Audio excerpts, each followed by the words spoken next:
Indeks harga saham gabungan atau IHSG pada Selasa 18 Maret 2025 anjlok lebih dari 5%. Imbas menurunnya IHSG tersebut, Bursa Efek Indonesia BEI menutup sementara perdagangan atau suspensi beberapa waktu.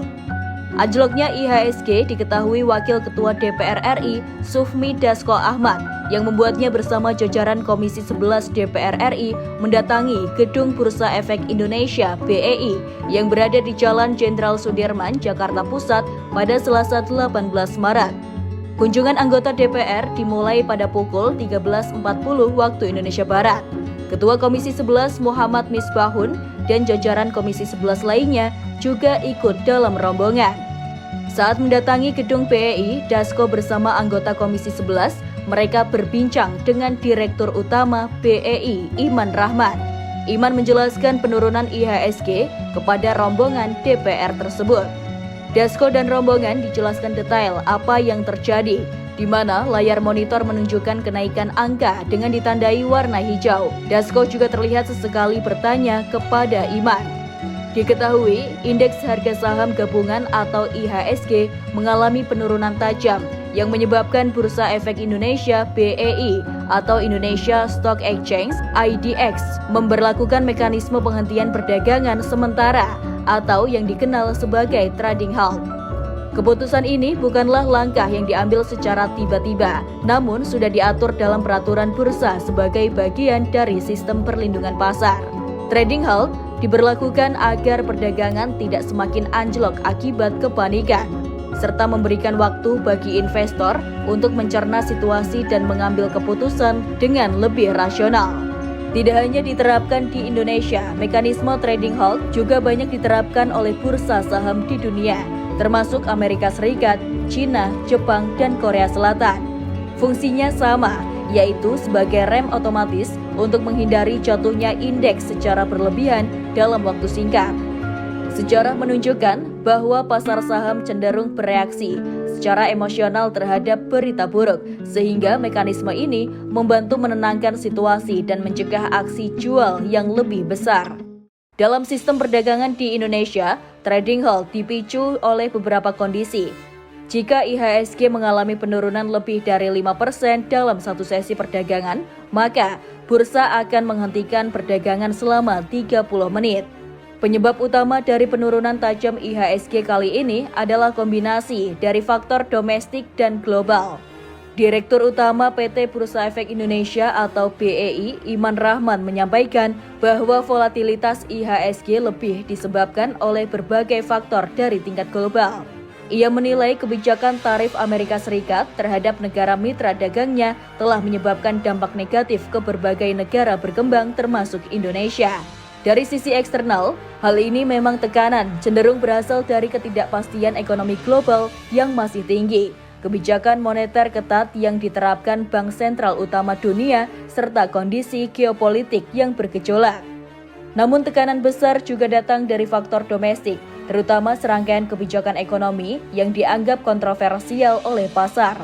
Dalam kasus terbaru, IHSG anjlok sejak pukul 11.19 waktu Jakarta Automated Trading System atau JATS. Ia mengatakan penutupan sementara dilakukan sesuai surat keputusan Direksi BEI nomor Kep/0024/BEI/03/2020 tanggal 10 Maret 2020 perihal perubahan panduan penanganan kelangsungan perdagangan di Bursa Efek Indonesia dalam kondisi darurat. Adapun kunjungannya ke BEI, Sufmi Dasko Ahmad menyikapi pembekuan otomatis akibat koreksi dari indeks IHSG 5% yang otomatis dan bukan kali ini saja terjadi, di mana pada saat pandemi COVID-19 sudah pernah terjadi. Pihaknya meyakinkan pasar untuk tetap tenang, yang selanjutnya pemerintah akan hadir dengan langkah-langkah dan tempo yang secepat-cepatnya untuk membalikan pasar semakin bagus ke depannya. Dasko menghimbau agar tidak ada kepanikan terkait indeks harga saham gabungan atau IHSG yang sempat anjlok lebih dari 5% pada perdagangan Selasa 18 Maret. Ia juga menepis penurunan terjadi karena kinerja saham-saham himpunan bank milik negara atau Himbara. Wakil Ketua Dewan Perwakilan Rakyat atau DPR RI, Sufmi Dasko Ahmad juga buka-bukaan soal sidak ke PT Bursa Efek Indonesia (BEI) tersebut, di mana kunjungan ini dilakukan untuk memantau pergerakan IHSG menyusul suspensi perdagangan.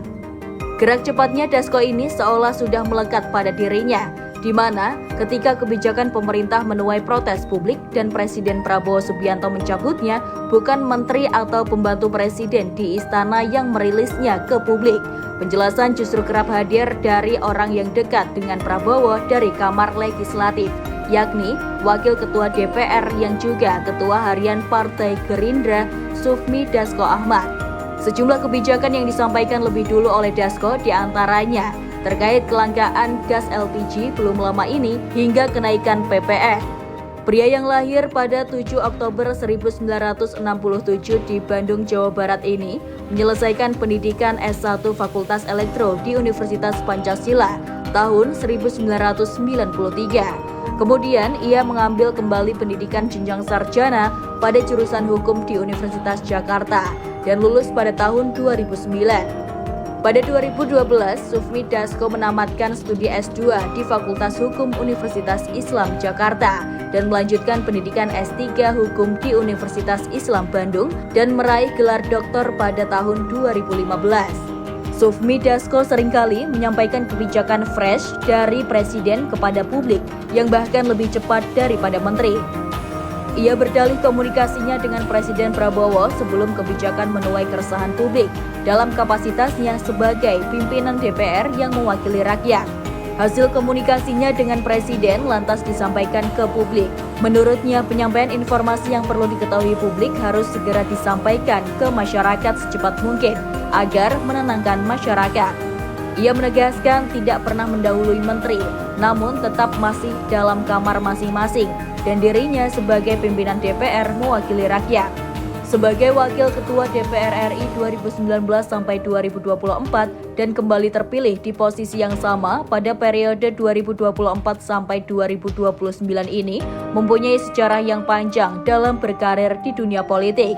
Sufmi Dasko Ahmad mulai terjun ke dunia politik berawal dari kedekatannya dengan Fadlizon yang merupakan rekan bisnisnya yang membuatnya bergabung ke Partai Gerindra. Selama di Gerindra, Dasko pernah menduduki sejumlah jabatan, yakni pernah menjabat sebagai Ketua Dewan Pimpinan Pusat atau DPP Partai Gerindra pada tahun 2008, menjadi Ketua Bidang Organisasi dan Keanggotaan DPP Partai Gerindra pada 2008 sampai 2014, hingga akhirnya ia bisa menempati posisi sebagai Ketua Harian Partai Gerindra sampai sekarang.